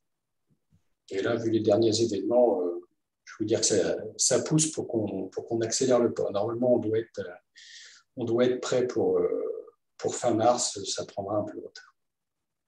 Ouais, je pense que vous avez une écoute un petit peu plus attentive depuis quelques semaines, effectivement. Après, de toute façon, avec la situation géographique de l'entreprise et là d'où viennent les gars, les possibilités qu'ils ont de parcours, on était obligé d'y tenir. Puis après, d'une manière générale, demander à chacun des gars de faire 20-30 km par jour, chacun avec sa voiture, ça devient pas très cohérent. Bien sûr. Merci, en tout cas pour la présentation. Marie, est-ce que les questions sont… Alors, je n'ai pas de questions. Non? J'ai été très clair. Quelqu'un? Mais oui, très clair. Ça veut dire que c'était complet. Très bien. Bah, écoutez, de toute façon, encore une fois, hein, elles pourront être posées ultérieurement. Merci encore pour cette présentation. Je vais donc passer la parole à Madame Nkiné de Ouest France, qui donc va nous présenter également ce qui a pu se faire dans votre structure. Merci, bonjour à tout le monde. Donc effectivement, je représente Ouest France. Donc à notre petite échelle au niveau du département, je vais vous expliquer ce qu'on lance. Je vous resitue un petit peu les choses. Donc Ouest France est sans doute connu de tout le monde. En fait, on fait partie d'un groupe qui s'appelle Intracipa. Intracipa, il y a 6000 personnes et la partie Ouest France, c'est 1500 personnes. Et sur ces 1500 personnes, on est répartis sur 12 départements du Grand Ouest. Donc, en l'occurrence, au niveau de ce groupe, il y a une démarche RSE qui a été enclenchée il y a à peu près 2-3 ans, et en particulier sur tout ce qui est mobilité douce et aussi accès très vélo. Donc, on a même une personne qui est totalement dédiée à toutes ces démarches au sein de l'entreprise. Donc, la première étape, ça a été de faire un état des lieux. Et à partir de là, de sensibiliser tous les collaborateurs à essayer d'utiliser d'autres solutions que des véhicules thermiques. Donc, en fait, ils ont essayé de faire une enquête assez large, puisque en fonction des sites où on se trouve, les approches sont totalement différentes, puisque, par exemple, vous voyez, nous, à Vannes, on est 30 personnes, et sur notre site au siège, ils sont plus de 500. Donc, il n'y a pas du tout les mêmes approches. À l'intérieur du siège, on a carrément mis à l'intérieur de l'entreprise une application propre de covoiturage. On a organisé des ateliers pour connaître des fois que des gens n'auraient jamais pratiqué de vélo, pouvoir le conduire, rouler en sécurité, savoir un petit peu se débrouiller au niveau de l'entretien et des réparations, mais très mineures. Donc, l'entreprise a acheté en propre 10 vélos électriques qui ont été mises en libre service à la fois pour des déplacements personnels et à la fois pour des déplacements professionnels. Et par ailleurs, il y a eu 20 vélos électriques qui ont été achetés prêtés avec l'entreprise Goodwatt.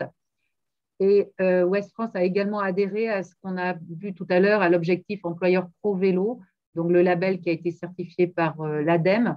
Et notamment, Ouest France a pu bénéficier de l'aide concernant les abris vélos. Donc, ça, c'est toute l'approche globale et le service en question aussi accompagne les départements. Donc, en l'occurrence, notre département a pu être accompagné et on est un peu le département pilote. Donc, on a essayé de répondre en fait à une problématique qui existe depuis des dizaines d'années chez nous, à laquelle on avait déjà répondu depuis 20-25 ans, à savoir les vélos musculaires. Donc, on s'est très vite rendu compte qu'on avait beaucoup de problèmes d'entretien, puisque tout ce qui était… Alors, je vous parle de vélo à titre de déplacement professionnel, puisque sur du collectif, en fait, la problématique de vélo, quand on les achète, c'est qu'il n'y a jamais personne pour les entretenir, pour voir le vélo quand il a le pneu crevé, quand il y a ci qui ne va pas, le casque, le machin, le bidule. Il y a toujours quelque chose qui n'allait pas. Donc, au fil des années, les vélos musculaires sont toujours là, on les a toujours, mais petit à petit, en fait, personne ne les utilisait plus. Et quand les vélos électriques ont fait leur apparition, du coup, tous les salariés, donc sur le département, on a 5 sites de rédaction, donc on a 2 gros sites, Lorient et Vannes, des sites plus petits, de 2 à 5 personnes, et l'ensemble des sites a fait des demandes pour être équipés en vélo électrique, avec en plus un autre argument, c'est que suivant les endroits où on se trouvait, on avait plus ou moins des villes avec des côtes. Donc, du coup, on a décidé de faire un test et la démarche, en fait, m'est tombée dessus, en fait, parce que moi, je m'occupe un petit peu de tout ce qui est à la fois du personnel, mais aussi de tout ce qui est logistique, que ce soit les voitures, l'informatique, les vélos, les bâtiments et tout ce qui est matériel.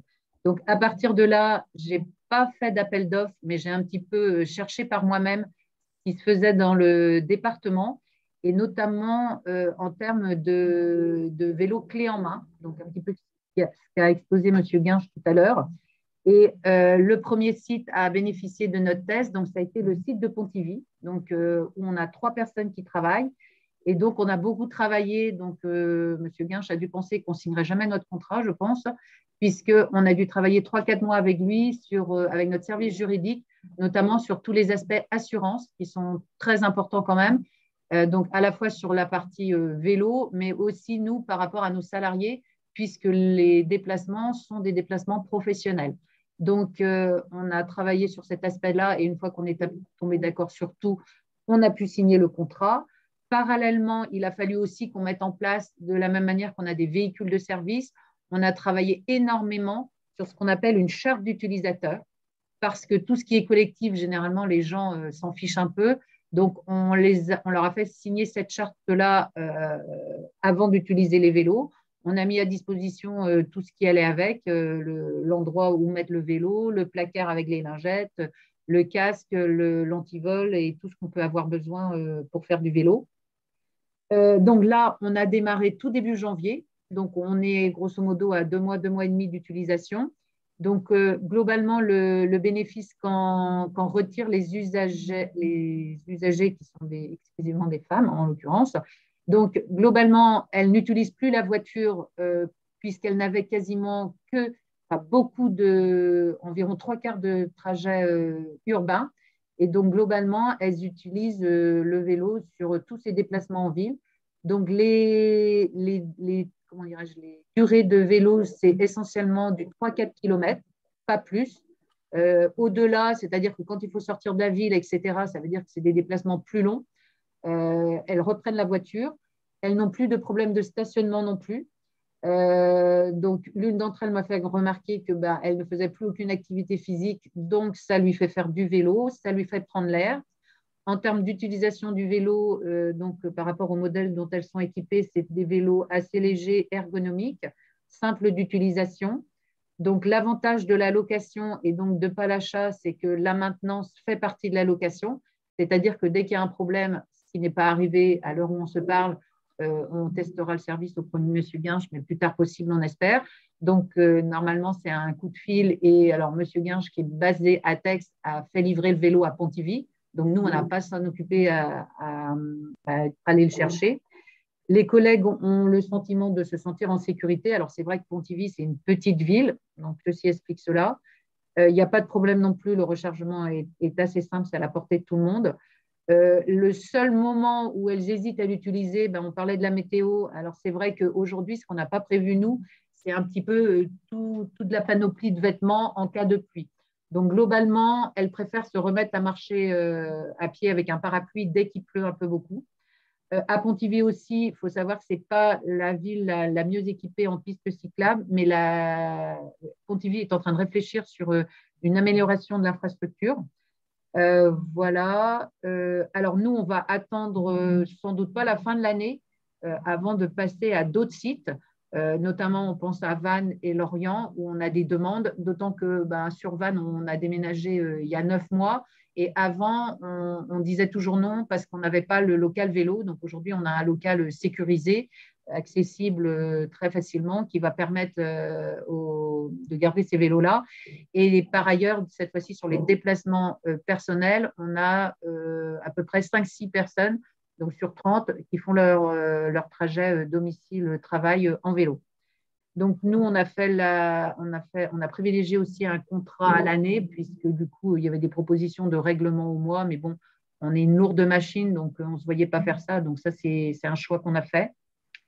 Et donc, voilà un petit peu ce qu'on en retire. Alors, il faut savoir que de notre test aussi découlera les équipements des 12 autres départements. Donc, il y a un potentiel assez important. Donc, de notre résultat, en fait, on va en tirer certaines conclusions qui sont d'ores et déjà très positives. Donc, voilà un petit peu le tour d'horizon pour Ouest France. Merci. Merci beaucoup. Retour d'expérience très positif, encore une fois, et on espère évidemment que ça va se développer sur les autres sites. Je suis désolée, je vais un peu vite, mais là, on a vraiment… Alors, pour répondre à la question sur GoodWatt, ça se passe à notre siège à Rennes, puisque c'est le volume de personnes sur site le permet, et pas sur les petits sites comme nous. Et d'ailleurs, moi, je vais être obligée aussi de vous abandonner, puisque j'ai un autre rendez-vous derrière. Et voilà, mais je reste à disposition s'il y a d'autres questions par la suite. D'accord, très bien. Merci beaucoup. Merci pour votre intervention. On va passer à la dernière intervention. Monsieur Brémond, donc du CHBA, du Centre hospitalier Bretagne Atlantique. Est-ce que vous êtes parmi nous? Oui, bonsoir. Bonsoir. Vous m'entendez? Oui. Très bien. Bah, écoutez, j'ai eu quelques problèmes de connexion. Bon, c'est pas grave, je pense que ça va fonctionner quand même. Donc, je vous remercie de nous avoir invités effectivement pour pouvoir le téléphone pour mieux, la caméra, pour pouvoir présenter donc, le travail qui est fait au CHBA. Donc, le CHBA, pour présenter rapidement, donc je pense que vous avez mis le diaporama, c'est l'établissement support du groupement hospitalier Bretagne Atlantique, dont fait partie le PSM dont nous avons eu la présentation tout à l'heure, et on travaille ensemble sur le programme de développement durable. Nous avons une convention également avec l'AGLO sur le développement durable, dont la mobilité est un sujet, et puis on est un des plus gros employeurs de la ville, hein. En tout cas, je pense en employeur public, probablement le plus gros. Donc pour nous, c'était extrêmement, c'est un enjeu important. Donc, il y a 3500 salariés au total. Le CHBA, il y a plusieurs sites, c'est Vannes et Auray, sans compter les autres établissements qui sont maintenant en direction commune. Les problématiques, évidemment, sont différentes d'un site à un autre, hein. Même en particulier entre Vannes et Auray. Le réseau de transport en commun n'est pas le même, les problématiques de stationnement, les flux ne sont pas les mêmes, évidemment. Les flux ne sont pas les mêmes, mais on arrive à dégager des axes communs. Alors, on a, au point de vue méthodologique, je vous avais résumé là, il y a des choses que vous allez retrouver par rapport à ce qui se dit ailleurs. On a nous aussi un groupe projet direction qui est à l'échelle de la direction commune. Pour expliquer rapidement ce que c'est que la direction commune, c'est le regroupement en direction commune de 6 établissements, à la fois le CHBA, l'hôpital de Plouermel, l'hôpital de Josselin, l'hôpital de Belle-Île, l'EHPAD de Malétroit et l'EHPAD de Quiberon depuis l'année dernière, qui sont, alors, les établissements demeurent indépendants, mais il y a le même directeur. Donc, on essaye d'avoir quand même déjà au niveau développement durable un projet commun. Parmi ce projet commun développement durable, il y a le projet mobilité avec des priorités qui sont identiques selon les sites des axes, des priorités qui sont identiques selon les sites avec des déclinaisons différentes selon les sites. Voilà ce que je pouvais dire sur la mobilité. Ça fait partie du programme global de développement durable avec une formalisation particulière puisque nous avons formalisé un plan de mobilité qui a été validé par les instances il y a maintenant 2 ans. Donc, vous avez ici, sur la méthode, on a fait un diagnostic préalable de manière assez classique. Je ne vais pas m'étendre peut-être là-dessus pour identifier les principales problématiques, mais c'est quand même extrêmement important pour arriver à situer les problématiques. Et on a un plan d'action avec 2 axes. C'est déjà bien sûr d'inciter les professionnels à utiliser des moyens de transport alternatifs à l'automobile, évidemment, et puis aussi de pouvoir surtout éviter les déplacements autant que possible. Quand même, le meilleur déplacement, c'est celui qu'on fait pas. Et du coup, on a essayé de structurer ce plan d'action, le plan de mobilité, autour de ces 2 axes-là. Et parmi ça, donc, nous avons, alors ce sont des choses assez classiques sur les incitations à l'utilisation du vélo. On a mis en place un abri sécurisé, subventionné à l'aide d'un programme européen là, qui s'est arrêté pour l'année dernière, enfin qui est en stand-by. On participe régulièrement, on sensibilise les usagers, nos professionnels en tout cas, les agents de l'hôpital, en participant à des événements comme la semaine de la mobilité, mais à vélo, hein, exactement comme l'a dit le PSM tout à l'heure, on se rejoint tout à fait là-dessus. Et puis, on a mis en place l'année dernière également le forfait mobilité durable qui, à la fois pour le vélo et le covoiturage, on a un premier retour là, une centaine de bénéficiaires pour l'année 2021, donc principalement dans la 75% sur l'utilisation du vélo. Donc, c'est quand même également un moyen d'incitation avec toutes les questions que peut poser l'application de ce forfait mobilité durable, notamment en termes de capacité de contrôle. Hein, c'est vraiment des attestations, mais qui sont quand même déclaratives et sur la bonne foi aussi de ceux qui les envoient, parce que c'est très difficile à contrôler. Donc ça, c'est le premier axe sur le vélo. Il y a l'utilisation des transports en commun. On a la chance, en tout cas pour le site de Vannes, d'être situé au milieu d'un réseau de transport quand même très important au niveau de bus, la gare à proximité. Mais je pense, et au vu de tout ce que vous avez présenté était intéressant, il y a vraiment on pourrait faire mieux. C'est-à-dire que là, on applique évidemment l'abonnement transport depuis une dizaine d'années, la prise en charge de 50%, l'abonnement transport. La moyenne de bénéficiaires, elle était autour jusqu'avant le Covid, autour de cinquantaine par mois. C'est un petit peu redescendu. Je pense qu'on peut quand même faire beaucoup mieux. Ça représente pour l'établissement une dépense d'environ 20 000 € par an. Mais je vois au travers de tout ce que vous avez, notation que vous avez fait au niveau au début, là notamment, qu'il y a une information certainement à refaire auprès de toutes les possibilités qui existent sont peut-être pas utilisées à fond, qui seraient à refaire auprès de nos salariés sur ce sujet-là. Et puis nous avons le troisième point sur le covoiturage, où nous avons créé, je crois que c'était en 2018 ou 2019, une communauté sur WestGo, exactement comme l'a présenté Madame Pabeuf tout à l'heure. Alors ça, c'est un point difficile, le covoiturage. Ça marche pas très bien. Alors, une trentaine d'utilisateurs seulement, sachant qu'on a probablement aussi des gens qui font du covoiturage hors plateforme, c'est-à-dire qu'ils s'organisent entre eux, ils se font leur propre réseau, mais ils sans utiliser forcément la plateforme. Néanmoins, c'est un sujet, alors qu'on a un peu laissé en stand-by, je pense aussi du fait du contexte Covid, c'était plus facile, on va dire, de faire la promotion du vélo, qui était plus dans l'air du temps que du covoiturage pour les raisons de gestes barrières, etc.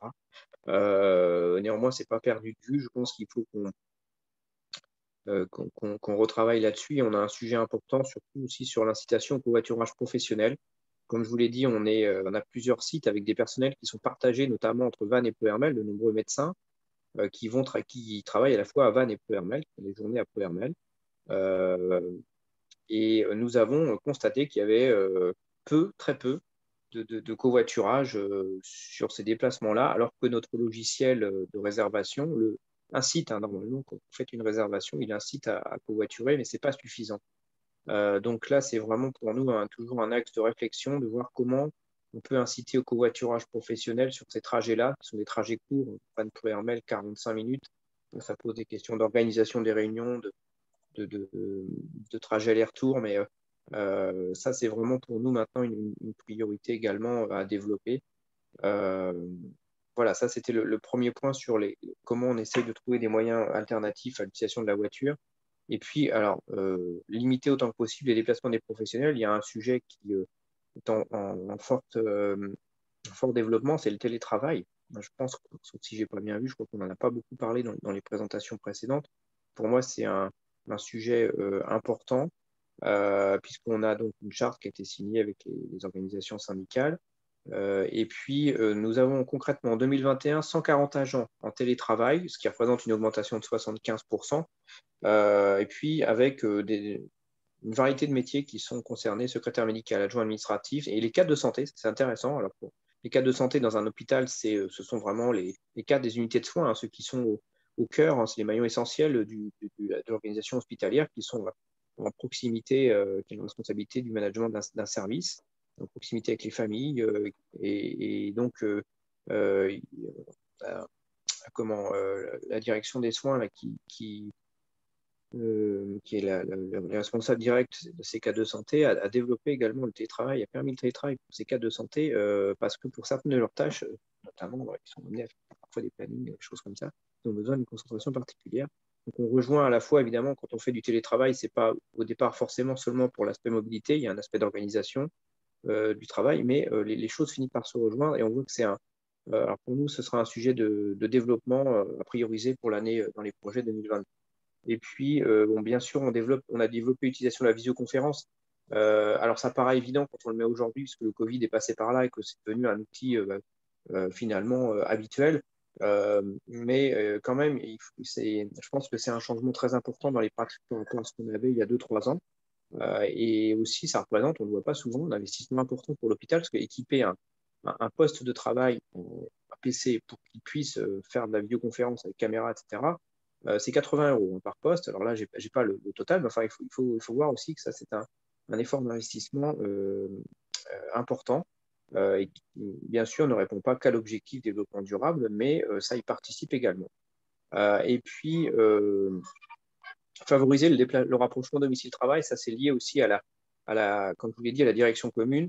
Les postes maintenant, les postes de travail, les publications de postes en interne sont publiées sur l'ensemble des sites, ce qui permet, parce que parfois on a des agents qui peuvent travailler à Vannes par exemple et puis habiter pas très loin de Ploërmel. Si jamais il y a un poste qui est publié à Ploërmel, on le publie maintenant sur l'ensemble des sites pour qu'ils puissent le voir, candidater et parfois du coup diminuer leur temps de trajet par ce biais-là. Donc voilà, tous ces aspects-là finalement, les trois derniers, enfin même les premiers, rejoignent l'aspect aussi qualité de vie au travail. Je pense qu'il y a l'aspect développement durable, il y a l'aspect éco-responsable, mais il y a l'aspect qualité de vie au travail qui est très important là-dedans. Voilà, donc écoutez, voilà ce que je pouvais vous dire. Je ne sais pas si je vais être obligé d'arrêter là parce que voilà, je vous ai mis les projets. Merci beaucoup. Est-ce que vous m'entendez? Oui. Donc voilà, je vous ai mis les projets pour la construction d'un deuxième abri vélo sécurisé. Ça, je vous l'ai dit, avec notamment qu'on pourrait avoir pour ça. Également, on souhaite, je vous ai parlé du covoiturage professionnel, et puis également, on a actuellement un projet important à l'hôpital qui est le projet de reconfiguration de l'hôpital et des différents sites pour lequel on va intégrer une partie il y a une partie développement durable et une révision du plan de stationnement. Et puis, donc le déploiement du télétravail, j'en ai parlé. Puis il y a un élément que je n'ai pas mis mais qui est très important. L'objectif employeur pro vélo, on a commencé à prendre des contacts également avec ce que vous nous avez donné les orientations pour faire ça. Donc on a commencé sur ce. Excuse-moi. On va commencer on a pris des premiers contacts pour une réunion de cadrage sur ce sujet qui peut être aussi fédérateur. Voilà. Excusez-moi pour les dérangements. Je ne suis pas sur mon lieu de travail habituel, c'est pas très évident. Non, il n'y a pas de souci, on comprend bien. Merci beaucoup en tout cas pour votre présentation très, très complète. On est navré de vous avoir laissé le créneau si tard par rapport à ce qui était prévu. C'est pas grave.